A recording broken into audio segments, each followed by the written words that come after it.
Muy buenas a todas y a todos en esta nueva edición de Nodos del Conocimiento. Para mí es un placer poder volverme a dirigir a todas las personas que están al otro lado de la pantalla y poder extenderles de alguna manera mis planteamientos, mis ideas acerca del tema que me han propuesto para este día, que no es otro que es ¿qué debo saber ante el horizonte 2030? Verán, ha querido la casualidad que utilicemos dos expresiones profundamente filosóficas para este título que me invitan a disertar con todos vosotros y vosotras.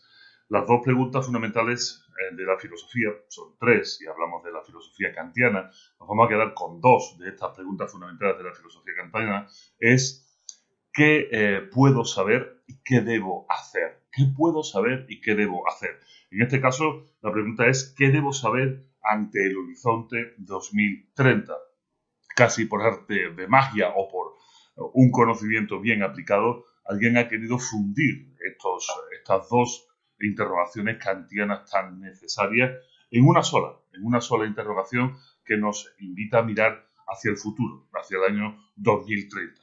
Hemos pasado una situación absolutamente inusual en la historia. Las anteriores dos ediciones de Nodo estuvimos hablando precisamente sobre esta situación tan especial y, sin embargo, en esta vuelta a una normalidad absolutamente anormal, estamos planteándonos ya los retos del 2030 porque deberíamos haber hecho todos los deberes en esa Agenda 2030 que marca la educación, que marca el conocimiento, la investigación, que marca o debería de marcar las políticas internacionales con respecto a muchísimos de los 17 puntos que se tratan en esta Agenda 2020-2030, que no vamos a redundar en ellos porque sobradamente son conocidos por todos y porque estoy seguro que muchas de las ponencias, simposium y demás actividades que tendrán ustedes el gusto de presenciar y de trabajar en ellas, se va a trabajar de manera muy profusa.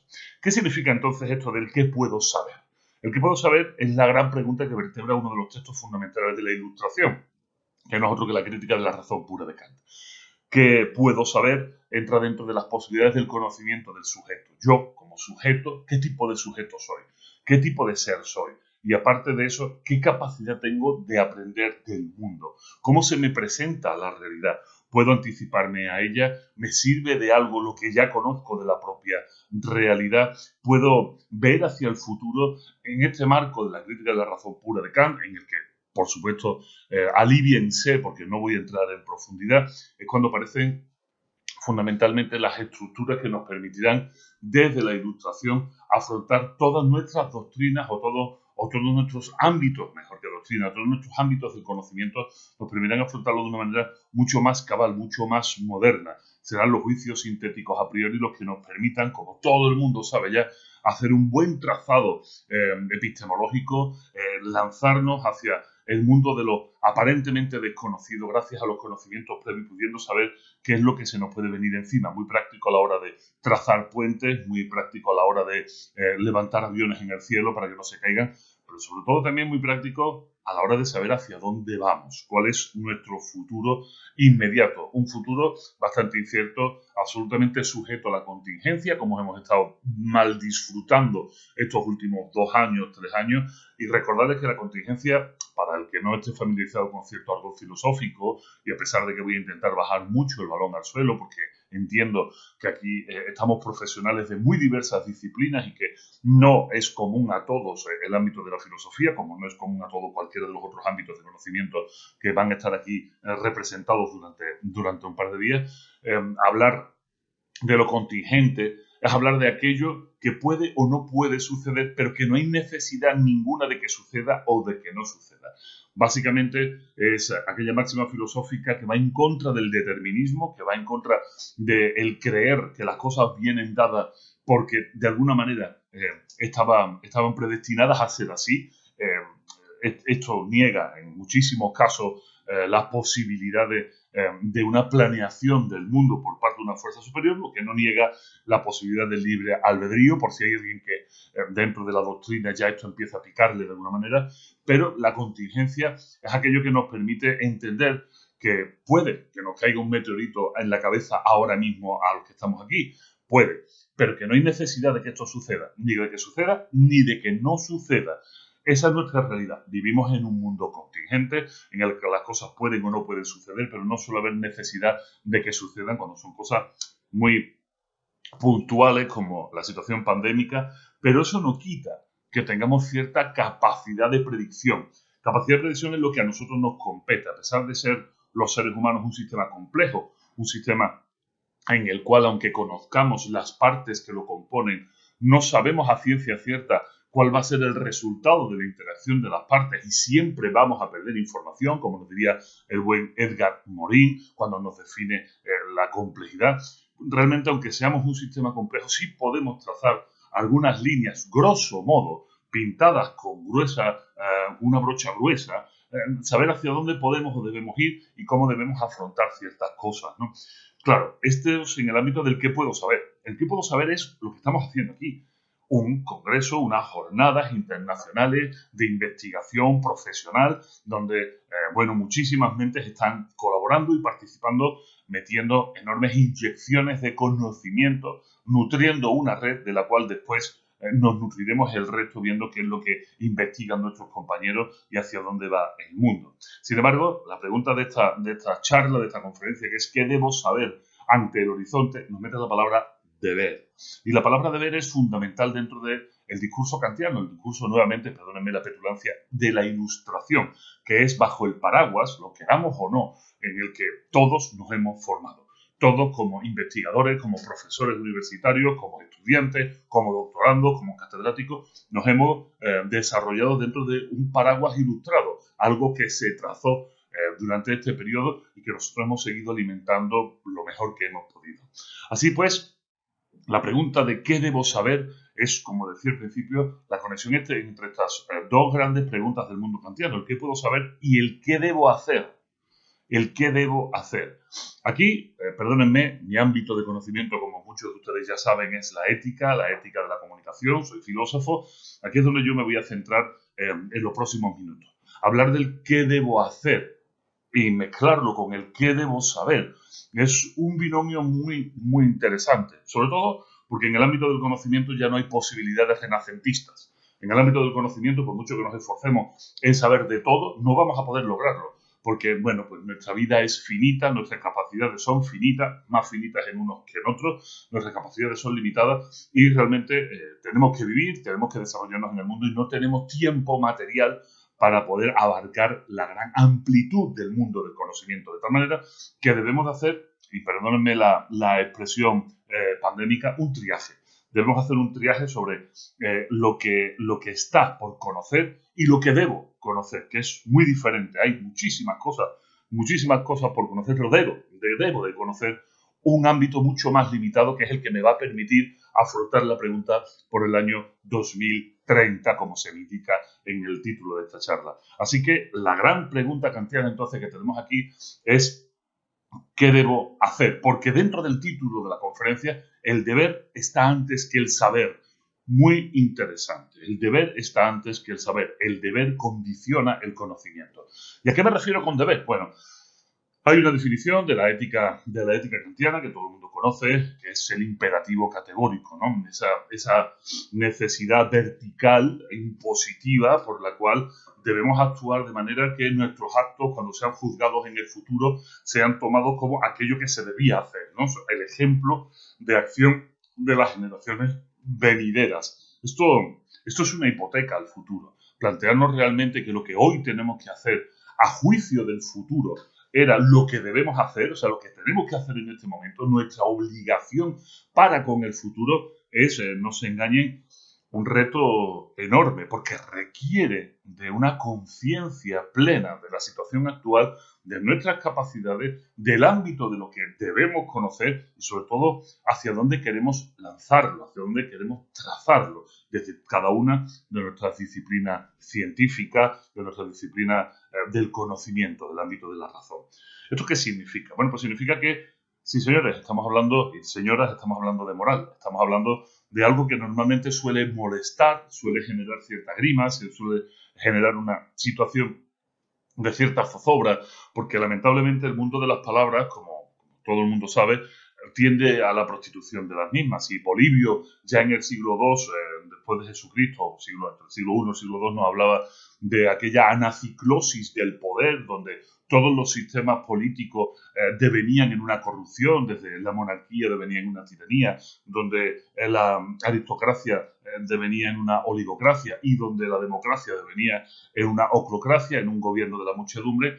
El hablar de moral nos hace tender siempre a una putrefacción de la palabra, a una corrosión de la palabra, porque ha sido una palabra muy mal empleada y sobre todo apoderada por muchos. Es común en países como España que ciertos símbolos que se convierten en símbolos necesarios dentro del ámbito de la política internacional, como puede ser la bandera, se convierten en símbolos que son del dominio casi exclusivo de una parte de la población que se hace vincular con ese signo, de tal manera que el resto de la población, con ideas diferentes, lo ven no como una apropiación, sino ya como un signo maldito o un signo que no hay que mostrar. Esto a los que me estén escuchando desde el ámbito latinoamericano les puede parecer sorprendente, pero esto es un caso muy común de España. Aquellas personas que portan banderas de España hemos malcreído, no que sean patrióticas. Me parece lo más normal del mundo que alguien de un país desee portar la bandera de su país, nadie más legítimo que esta persona para hacerlo. Sin embargo, en España la corrupción de la simbología, la corrupción del lenguaje iconográfico nos ha llevado a la situación en la que solo una facción de la población de cierta simbología política es la que se cree con el derecho de llevar la bandera. Así que cuando otra persona lo ve, no está viendo a un patriota, sino está viendo a una persona de cierta ideología política. Esto es una corrupción muy propia de morales transvaloradas, pero sobre todo manipuladas y de alguna manera acaparadas por cierta gente que tiene un deseo de actuar de cierto modo, ¿no? Creo que se me va a entender mucho mejor a medida que vaya desarrollando. Cuando hablamos entonces del qué debo hacer y sobre todo del qué debo saber, lo que estamos hablando es de una construcción moral necesaria. ¿Y qué es una construcción moral necesaria? ¿Hacia dónde voy? Verán, normalmente cuando hablamos de ética o cuando hablamos de moral solemos utilizar ambas palabras como si fueran básicamente sinónimas. Decimos, por ejemplo, de una persona que tiene muy poca ética profesional, que ha actuado de un modo poco ético. Directamente decimos que no tiene ética ninguna. Y de la misma manera podemos emplear la palabra moral, aunque, como decía antes, la palabra moral ya tiene ciertas connotaciones, quizás del ámbito de la religiosidad, quizás del ámbito de cierta opresión de poder, quizás del ámbito de una zona más rancia o reaccionaria del ámbito político de la población, de tal manera que la palabra moral no nos gusta, sobre todo tiene una fuerte connotación religiosa. Esto es propio de la era moral, del concepto de moral, porque en determinado momento de la historia, allá por el siglo segundo, tercero, cuarto de nuestra era, hubo un cambio de ética, una ética que estaba basada fundamentalmente en la virtud, para convertirse en una ética basada en la moral, y después lo llamamos una ética cristiana o una moral cristiana, porque se asumieron ciertas roles, ciertas normatividades del mundo cristiano para aplicarlo a la concepción de moral. De tal manera que llegamos justo en ese momento, como decía en España, con la apropiación de la simbología de la bandera española, llegamos en ese momento a ver una apropiación de la moral por parte de la religiosidad y a llegar a decir, como pasó durante casi 1500, 1700 años después, que era Dios, era la religiosidad la que dictaba la moral, la que era la garante de la moral, la que era la valedora y la que debía de defender la moral en el mundo. Bajo ese paradigma moral, que no es más que el qué debo hacer, recuerden que estamos hablando del mundo ético kantiano, que es el que nos vertebra actualmente. Hablamos de moral como aquello que debo hacer por imposición, porque siendo juzgado en el futuro tendrá que verse que mi acción en este momento es la que tenía que ser, o sea, que actúe como se esperaba que actuara, pues será en ese caso esta apropiación la que nos manche mucho la palabra de la moralidad. Sin embargo, voy a definiros brevemente ética y moral desde otro paradigma, desde otro prisma universitario o académico, para que podamos desprendernos un poco de esta percepción peyorativa del término moral, que podamos dejar estas concepciones tan negativas sobre la moral, porque no tienen por qué ser así. Realmente esto no es más que, como les digo, una corrupción del término, una apropiación quizás indebida del término y que al final pues ha permeado fuertemente en nuestra población, siempre y cuando estamos hablando del ámbito no docto en filosofía, no docto en ética, que entonces no hay ningún problema, sabes la diferencia que hay entre uno y otro y sin más. Os voy a dar una diferencia y sobre esta vamos a construir parte de hacia dónde voy. Verán, cuando hablamos de ética estamos hablando ni más ni menos, esto es una forma muy sencilla, de hablar de aquella disciplina de la filosofía que se encarga del estudio de la moral o de las morales. Este plural es muy importante, de la moral o de las morales. Por tanto, la ética no es más que una de esas 7 ramas fundamentales de la filosofía, donde está la lógica, la metafísica, la estética, etc. La ética no es más que esa rama de la filosofía que se dedica al estudio de las morales. Eso es una forma fácil de explicarlo. Otra forma fácil de explicar la ética, que me gusta mucho más, que es más propia a mi investigación, es la siguiente. Ética no es más que el modo en el que los seres humanos nos relacionamos. El modo en el que los seres humanos, los animales humanos nos relacionamos. ¿A qué me refiero con esto de el modo? Pues verán, si en vez de ser filósofo, yo me dedicara a estudiar los animales, el comportamiento de los animales, yo lo que estaría haciendo es etología, que no ética, etología. La etología es la disciplina que estudia el comportamiento de los animales. Sin embargo, cuando me refiero al ser humano, lo que estamos hablando es de ética. La ética, por tanto, no es un paradigma de juicio. La ética no es una situación desde la que te puedas subir y juzgar. La ética es común al desarrollo de todos los animales. Todos los animales todos los animales humanos tenemos un modo de relación ético. O sea, que si estamos 2 personas en una isla desierta, entre nosotros la relación siempre va a ser ética. Siempre. Y que no hay un valor de juicio en esta relación ética, de tal manera que no se puede decir que sea poco o mucho ético. Se es ético o no se es ético. Se es ético en tanto en cuanto son 2 o más los seres humanos que entran en relación, y no se es ético en cuanto solo hay un ser humano. No hay un ser humano, no hay relación con nada, de tal manera que no hay un comportamiento ético porque no hay otro ser humano con quien desarrollarnos en este modo de relación, que es el modo de relación propio de los propios seres humanos, ¿no? Creo que esto ha quedado bastante claro. De tal manera que expresiones como, por ejemplo, esta persona es muy poco ética, o es muy ética, o no tiene ética ninguna, carecen de sentido.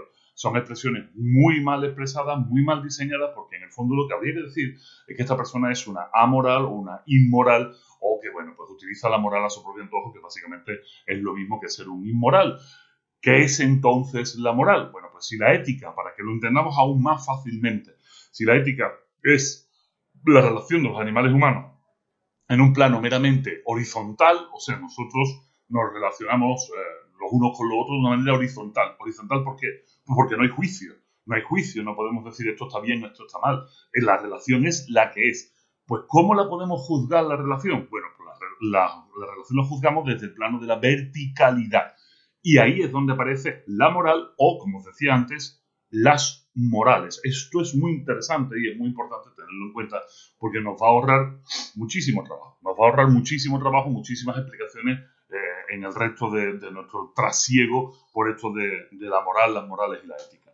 Como bien digo, la moral, las morales y la ética en singular. Aunque muchos que han estudiado filosofía se habrán encontrado constantemente terminologías como pues, ética kantiana, ética del deber, ética de la responsabilidad, ética de la acción, ética del cuidado. Parece que hay muchas éticas. Sin embargo, en el fondo, como nos diría Gilles Lipovetsky en una de sus obras, todas estas denominaciones, todos estos apellidos que se le ponen a la ética, en el fondo no están haciendo relación a una ética, sino están condicionando una moral. No hay tantas éticas, ética solo hay una. Ética solo hay una. Cuando hablamos de la ética del deber, deberíamos hablar de la moral del deber. Cuando hablamos de la ética práctica, McIntyre, por ejemplo, deberíamos hablar de la moral práctica. Cuando hablamos de la ética del deber, deberíamos estar hablando realmente de la moral del deber.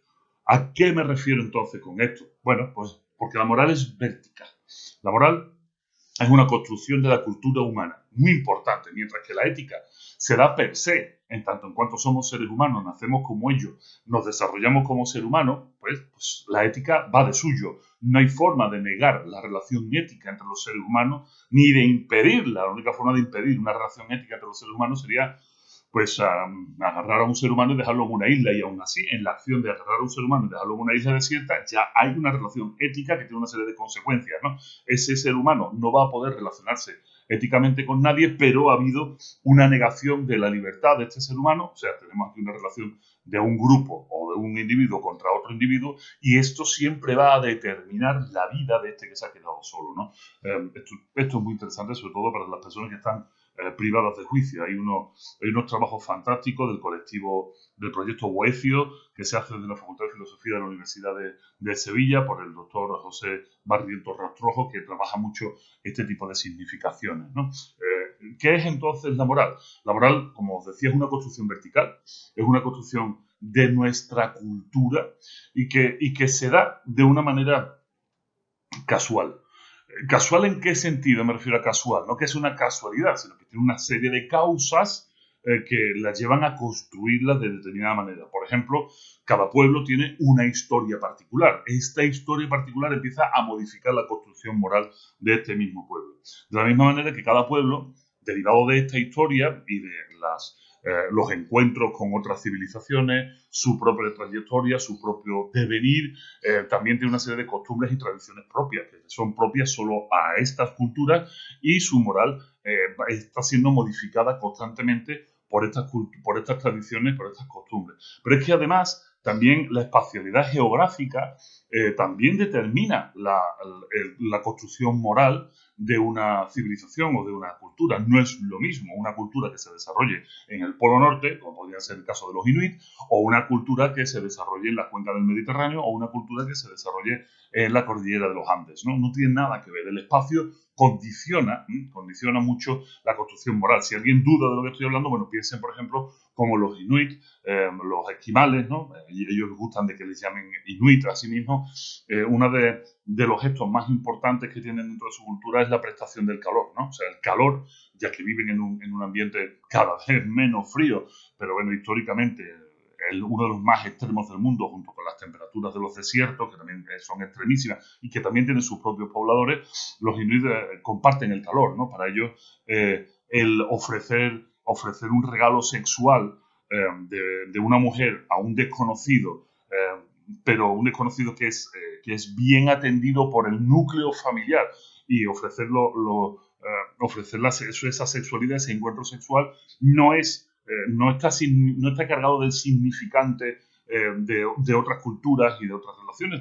Para ellos es un gesto de amabilidad, de generosidad, porque lo que se está convirtiendo es calor, ¿no? Esto es muy interesante, y como estos hay muchísimos, ¿no? Se me vienen a la cabeza, por ejemplo, esta idea de las ritualizaciones de la muerte, como muchos historiógrafos, muchos conocedores de la historia intentan determinar el grado civilizatorio de un pueblo en tanto que aparecen construcciones para difuntos, ¿no? En cuanto aparecen túmulos, aparecen tumbas, aparecen este tipo de construcciones humanas para los difuntos, y que a partir de este momento podemos determinar que estamos, yo qué sé, en el neolítico, no sé qué, y se le da ciertos nombres. Sin embargo, hasta el día de hoy, en ciertas partes del Nepal, en ciertas partes de China, incluso en Mongolia, tenemos los famosos rituales de los entierros celestes, ¿no?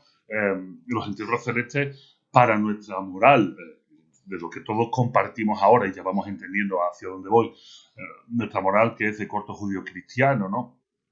El no rendir culto al cuerpo del difunto, o sea, el no despedirnos convenientemente del difunto, velándolo y después enterrándolo o cremándolo, pero con todo un proceso importante, pues es algo muy doloroso, ¿no? Y hacemos grandes construcciones a raíz de esto, y generamos toda una serie de duelos y tal. Sin embargo, en esta parte del mundo donde he dicho antes, estos entierros celestiales, que también se les llaman celestes, azules, lo del azul ya van a entender por qué, son algo que a nuestro condicionamiento moral le resulta profundamente doloroso.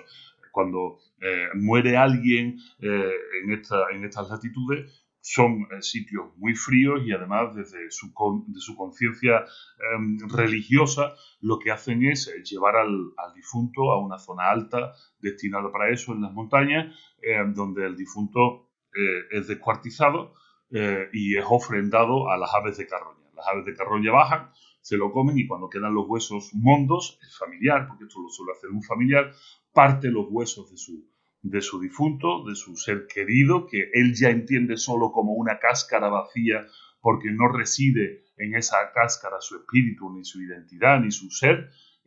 Parte los huesos mondos, los mezcla con harina para que los buitres y carroñeros se lo puedan comer. Eso para nosotros es una explosión en la cabeza, no podemos entenderlo. O sea, pensar que vamos a hacer esto con un hijo muerto, con un padre, con una madre, con un abuelo, con un vecino, pues es algo que para nosotros es inconcebible. Pero hasta ese punto la moral tiene raigambre dentro de nuestra concepción del mundo. De tal manera que tenemos estos momentos. Y también no solo determina la moral de cada pueblo, como decía, su historia, su tradición, sus costumbres o su situación espacial, sino también el ahora en el que se encuentran. El ahora es determinante porque los ahoras, y nuestro ahora, siempre es diferente, en el sentido de que el ahora en el que nosotros estamos viviendo, y ya me voy acercando a la resolución de esta charla, es un ahora condicionado bien por la pandemia, bien por las nuevas tecnologías, bien por los cambios dentro de los procesos globalizatorios que dábamos por hecho durante los años 90.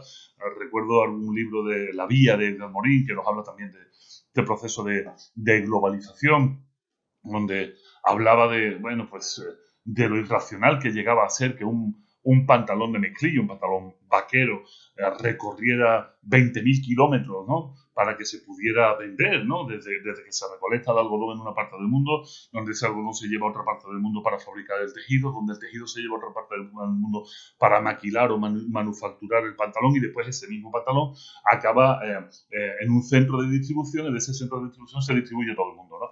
Y claro, esto en momentos de bonanza y de no contingencia, o sea, aquello que puede suceder o no, pero que no hay necesidad de que suceda, pues realmente funcionaba, era un sistema que funcionaba, pero hoy nos hemos dado cuenta, después de la pandemia, que no funciona. Entonces nuestro ahora también es diferente, y además nuestro ahora no solo está determinado por esto, sino por nuestra historia reciente, que nos ha llevado a un serio problema climático, a un serio problema medioambiental, hacia el que no sabemos bien cómo dirigirnos, o aun sabiéndolo, no vemos que se nos estén dando los pasos necesarios para llegar a él, de tal manera que la situación en la que nos encontramos desde el ámbito del conocimiento es la de determinar hacia el horizonte 2030 qué debo saber. O sea, esa mezcla de el mundo de la ilustración, del conocimiento, donde de alguna manera teníamos esa sensación de que todo estaba a nuestro alcance, hasta el determinismo o lo determinante de decir, no, aunque todo está a nuestro alcance, realmente debo saber ciertas cosas. Hay un impositivo moral para poder solucionar los problemas que están ahora mismo, pero sobre todo cómo se van a acuciar en el futuro. Ese es básicamente el marco de referencia en el que estamos. Y claro, hay algo muy importante dentro del mundo de las morales. Por la definición que he hecho y por el trasiego de esta charla, nos encontramos que moral o morales hay muchas. Hay muchas, algunas han sobrevivido, otras no han sobrevivido. Unos pueblos se han impuesto sobre otros pueblos, unos pueblos han fagocitado las construcciones morales de otros pueblos han sufrido grandes alteraciones por procesos revolucionarios, como podría ser, yo qué sé, desde la propia Revolución Francesa en 1789 a la Revolución Rusa en 1917, a la Revolución Cubana, a esa guerra de Corea que dividió Corea del Sur, Corea del Norte. O sea, hay momentos en los que el ser humano decide, o un grupo de seres humanos decide, que haya un cisma dentro de la moral. España 1936-1939. Veníamos en España de un ámbito de libertades muy interesante, muy progresista, muy hacia el futuro, pero un sector de la población pues, que no estaba de acuerdo no solo con esas libertades, sino sobre todo con el cómo se estaban llevando a cabo, ¿no? Los grandes problemas de la Segunda República en España son manifiestos, y relacionados con eso, pues después vino esa guerra civil que polarizó la población y que tuvo un proceso de involución moral dentro de unos ámbitos de progresismo. De repente nos vimos otra vez llevados hacia atrás, ¿no?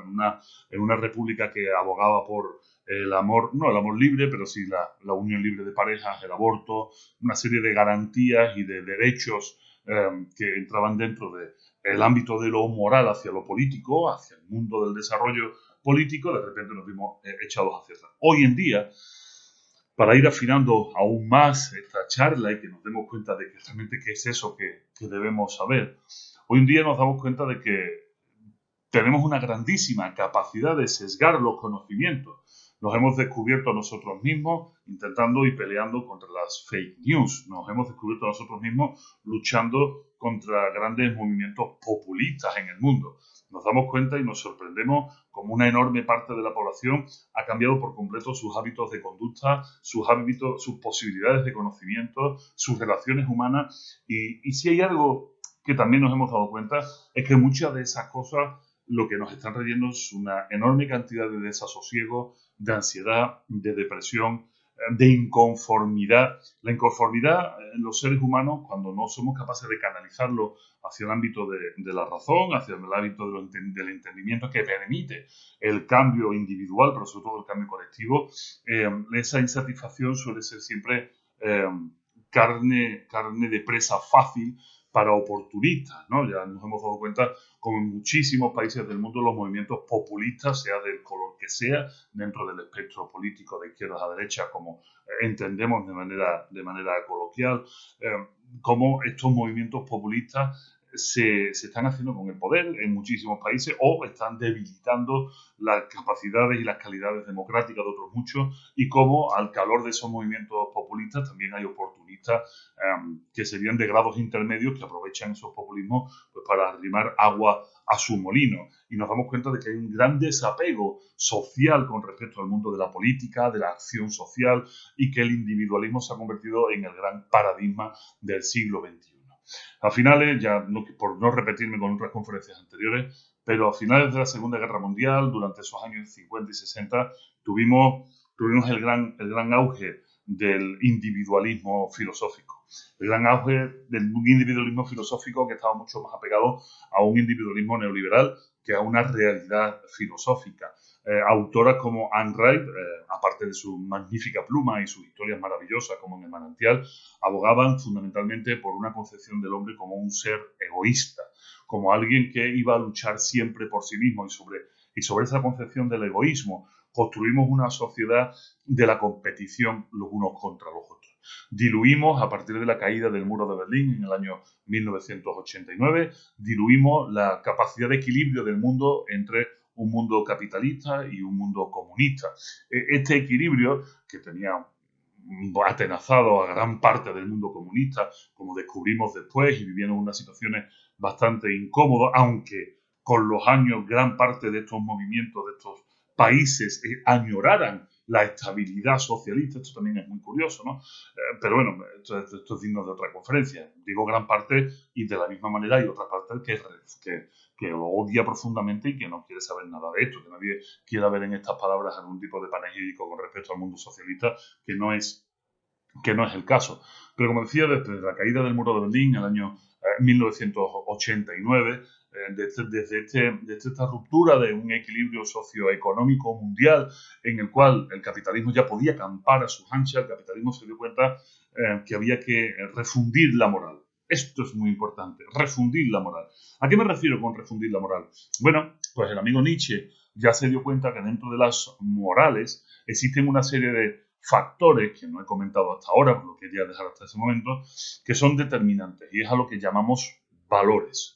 Los valores. ¿Qué son los valores? Bueno, los valores en el mundo griego podían ser llamados como virtudes, ¿no? Virtudes. Las virtudes son aquellas capacidades que nos acercan a la verdad, aquellas actitudes del ser humano que trabajando sobre ellas nos llevan a lo verdadero, a lo bueno, a lo bello. Esto es terminología puramente platónica, ¿no? Y esto nos lleva a una ética de la virtud, o sea, una moral basada en la actitud virtuosa que nos lleva a contemplar y acercarnos a conceptos como bien, verdad y belleza, de tal manera que la vida es mejor cuando nos acercamos a estos conceptos y tiende a tener un fin. ¿Cuál es el fin de toda ética de la virtud? Y ahí nos acercamos también a Aristóteles. ¿Cuál es la teleología, por utilizar la terminología filosófica? La teleología es el vivir bien, el ser felices. Para muchos autores, el mundo de la ética, que como os decía, es ese estudio de las morales, en terminología filosófica, el mundo de la ética es el mundo del vivir bien, es el arte de vivir bien. O sea, básicamente la eudemonía, o sea, el ser feliz. y toda ética lo que pretende es hacer que el mundo viva bien. Cuando digo toda ética, aquí sí tienen que entender ustedes eso que os decía. Esas éticas que tienen un apellido no son éticas, son morales, ¿no? Cuando hablamos de la ética de la virtud platónica, deberíamos de estar hablando realmente de la moral en el mundo de Platón y de Aristóteles. Pero bueno, ha querido la historia que estos conceptos generen cierta confusión. Bueno, pues fue Nietzsche el que se dio cuenta de que existen una cosa que son valores, como os decía, para el mundo clásico griego eran virtudes, más o menos, pero no hay tiempo para meternos a explicar la diferencia entre virtudes y valores. Y posteriormente, ya metidos en la revolución industrial, sustituimos la palabra virtudes por la palabra valores, aquello que nos es valioso. Los valores no es más que aquel aspecto de nuestro carácter que entendemos como valioso. ¿Y qué es el carácter? Bueno, pues el carácter es nuestra definición, nuestra capacidad de definición dentro del modo de relación de los animales humanos, o sea, dentro de la ética. Cada ser humano tiene un carácter. Estos caracteres son innatos y adquiridos por partes iguales, pero además, una vez que somos conscientes del carácter que tenemos, podemos trabajar sobre ellos para que estos caracteres sean modificados. ¿En virtud de qué? En virtud del ejemplo moral sobre el que queramos trabajar. Si queremos trabajar hacia una moral de la virtud, pues nuestro carácter tiene que tender a ser mucho más contemplativo, reflexivo, analítico, estudioso, ir hacia allá. Si nuestra moral, nuestro ejemplo de moral es una moral religiosa, entonces nuestro carácter tendrá que ir acercándose pues al mundo de la oración, de la piedad, del saberte siempre subyugado a la palabra divina, del entender cierto determinismo sagrado, etcétera, etcétera, etcétera, etcétera, ¿no? O sea, creo que quedó bastante claro. De tal manera que los valores, que son, como os digo, aspectos de nuestro carácter, nuestros valores se convierten en esas cosas valiosas por las cuales, como diría de la Cortina, nos gusta que nos definan. A nosotros, los seres humanos, nos gusta que nos definan por aquellos aspectos positivos de nuestro carácter, a los que llamamos valores. Por eso son positivos, porque son valiosos, ¿no? Bueno, pues se dio cuenta Nietzsche que todo valor tiene la capacidad de transvalorarse. Si un valor no pudiera transvalorarse, en ningún caso podríamos cambiar nuestro carácter. Diríamos entonces que el carácter nos ha venido dado y que no podemos cambiarlo, porque ese es nuestro carácter, ¿verdad? Esa es la argumentación de los necios, no se confundan. Todo necio siempre va a decir que es que mi carácter es que yo soy así porque así nací. Ustedes, así nacieron los tiburones y no pueden hacer otra cosa más que lo que hacen, pero los seres humanos tenemos un amplio abanico de posibilidades de la mano siempre del conocimiento y del autoconocimiento que nos va a llevar después a poder cambiar nuestro carácter, a transvalorar aquellos valores que nos han venido dados de la construcción cultural en la que hemos nacido y que por nuestro carácter, aquí sí ya tenemos, como decía, una parte de predisposición natural, biológica, genética, como queramos verlo, por nuestro carácter hemos absorbido con mayor o menor facilidad, bueno, pues eso los podemos transvalorar, los podemos cambiar. Decía Nietzsche que la transvaloración debe de ser necesaria para la aparición del nuevo hombre dentro de su propio discurso literario filosófico, ¿no? Ese superhombre. ¿Qué significa entonces la transvaloración hoy en día? Pues hoy en día significa que pasamos durante el siglo XX de un valor de lo colectivo, que fueron los grandes movimientos sociales de principios del siglo XX, finales del XIX, principios del siglo XX, cuando aparecen todas estas doctrinas filosóficas del colectivismo, como puede ser la doctrina filosófica de Proudhon, o puede ser, yo qué sé, desde Bakunin, Marx, Engels, etcétera. Pasamos desde esos colectivismos socialistas, anarquistas, comunistas, cooperativistas, sindicalistas, ¿no? Esos movimientos colectivistas que además tuvieron amplio predicamento en muchos países, ¿no? Y que hoy en día son valores positivos de nuestras sociedades occidentales, envidiados por otras, como puede ser una jornada laboral de 8 horas, hoy en día los trabajos que se hacen sobre la conciliación familiar, tener sanidad pública y gratuita, tener educación pública y gratuita. Estos son logros de este tipo de periodos. Hay otros países que sin llegar a estos conflictos se dieron estas dádivas y no otras, ¿no? Por ejemplo, vemos el caso de México, donde sin haber esta confrontación, porque en su caso estaban profundamente marcadas por la revolución de 1910-1920, ¿no? Sin embargo, se jugó un poco a un sistema híbrido por el cual, bueno, pues las jornadas laborales no se reducen a 8 horas, pero sí se intenta dar una educación libre, gratuita y de calidad, una sanidad libre, gratuita y de calidad, se consiga o no se consiga, pero bueno, ahí se va trabajando en un sistema híbrido. Sin embargo, estos grandes desarrollos sociales que además condicionaron, no se crean ustedes que solo estamos hablando del ámbito socialista o del ámbito puramente europeo, ¿no? También en Inglaterra se consiguió muchísimo, los movimientos sindicales fueron una fuerza aplastante. También en Estados Unidos, o sea, Estados Unidos que nunca va a poder ser tachado como un país de comunistas o de socialistas. Recuerdo perfectamente la segunda carta desde la Casa Blanca del presidente Roosevelt abogando por la necesidad, año 1942, si no me falla la memoria, la necesidad de que Estados Unidos garantice una educación pública gratuita y de calidad, una sanidad pública gratuita y de calidad y un derecho a la vivienda. Sí, Estados Unidos, segunda carta desde la Casa Blanca. ¿Esto por qué? Bueno, pues en ese momento se tuvo que tomar esa medida por el fuerte auge de la Unión Soviética y su papel en la Segunda Guerra Mundial, ¿no? Entonces, ¿qué es lo que sucedió? Que pasamos de ese paradigma, de esa moral colectivista que luchaba por conseguir mayores derechos y por conseguir ciertas libertades y una mejora en su capacidad de vida, pasamos de ahí al individualismo más feroz. Y el individualismo más feroz fue muchísimo más después de la caída del muro de Berlín. Y estos movimientos individualistas lo que nos han llevado es a un auge del capitalismo feroz, mordaz, un capitalismo enfermizo que nos ha llevado a una sobreproducción monumental como nunca en la historia de la humanidad podríamos haber imaginado, porque cada ser humano que se ve a sí mismo como un individuo, ¿no? Y no como un colectivo, desea tener lo mismo que tienen todos los demás. Si fuésemos un grupo más colectivista, y no estoy abogando por un sistema comunista, que siempre hay quien oye esto y dice, este es un comunista, no tiene nada que ver con eso. Vamos a intentar pensar un poco más desde arriba, ¿no? Si pensáramos en qué es lo que necesita un pueblo, y cuando me refiero a un pueblo, es un pueblo. ¿Qué es lo que necesita un pueblo? A lo mejor nos damos cuenta de que no necesitan tanto una pantalla de televisión de 82 pulgadas, a lo mejor necesitan más mejores carreteras, mejores infraestructuras, un buen colegio, más que una lucha individualista de cada vecino por tener más y mejor que su vecino, ¿no? ¿Entienden ustedes la diferencia? Ya inmediatamente eso marca un antes y un después. Pero, lamentablemente, esta situación de la exacerbación del individualismo ha tenido unas consecuencias enormes. Estas consecuencias son fundamentalmente una pérdida de confianza interpersonal entre las poblaciones. Estamos en una crisis manifiesta en el mundo latinoamericano y también en España del índice de confianza interpersonal. Si no saben lo que es esto, les invito a que vean otras conferencias mías o que investiguen sobre este tema.